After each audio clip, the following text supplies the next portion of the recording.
Hello, this is Lala again from IPAM. So may tanong na naman tayo dito that we have to answer para din ma-educate ang mga aspiring OFWs natin. Paano naman po kung may experience pero walang certificate? So ang tinutukoy dito ni Ambot Nimos comment is about walang employment certificate. Okay.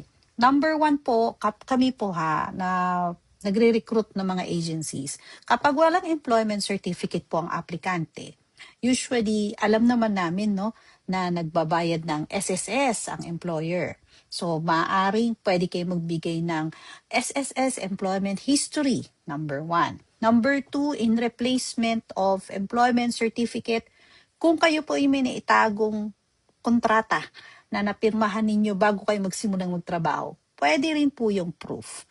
Okay, number 3, payslips. Pwede nyo rin po ipakita sa amin ang inyong physical payslips to prove na kayo po ay nagtrabaho sa kumpanyang yan at pinasweldo ng kumpanya.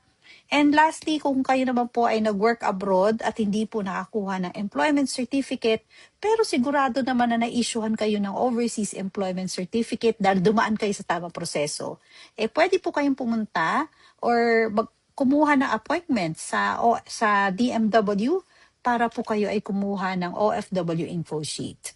Okay? So yan lang po yung ating mga information. Yung OFW information sheet po ay meron po kayong pupuntahan na website ng Department of Migrant Workers. Meron po doon tinatawag na online services. At doon pwede po kayo mag-request, na kayo po ay kukuha ng inyong OFW info sheet. Alright, so I hope this helps your question and follow us po for more updates at mga tips. Follow nyo lang po kami dahil ang IPAMS, walang placement fee, walang processing fee, at walang salary deduction.